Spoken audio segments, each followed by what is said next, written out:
The journey started back when I was a student in college at IU. I had the option to take an elective course that was focused on the well building standard. We read the whole book and then we went through a case study process where we had to apply the features. So that's kind of where the journey started and kind of my introduction into the standard itself. And a lot of my friends after taking that course actually went to go and get their well AP credential, and so that kind of inspired me as well to think about doing that in the future or immediately after. So the well building standard is open to anyone who's in the field of wellness, buildings, things like that. It's not closed off, like you just have to be 18 years or older to take the exam to be eligible. So it's a very open building program. And they want people to achieve this credential because they want people to be focused on the building occupants and spaces.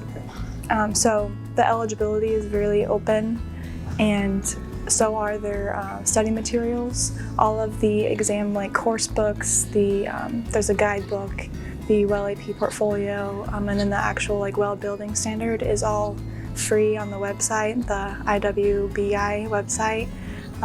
So it's very open and I guess easy to begin the process of studying. Yeah, so my work here as an interior designer is kind of what influenced me to get this achievement and credential, because as designers we can make a big impact on the occupants, the building occupants, through our material choices.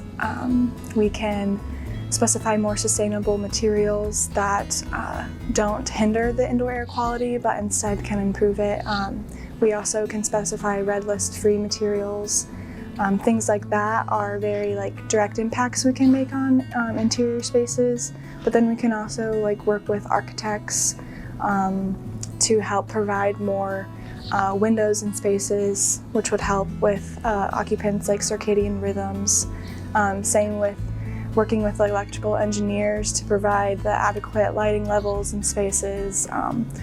Lighting levels that support circadian rhythms, not hurt them. I think what I've learned through this process is almost like with any credential that you can achieve, I think it's important to be passionate about it, because then you're really diving into the material and learning it.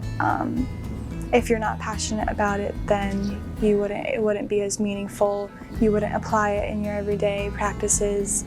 So I think that's my biggest advice to someone who's thinking about achieving the well AP, is to really have a passion for a people first design strategy. To me, this means back when I was a student, I first heard the fact that people spend 90% of their day and lives in indoor environments, and that really had an impact on me, and then it also has an impact on my everyday designs.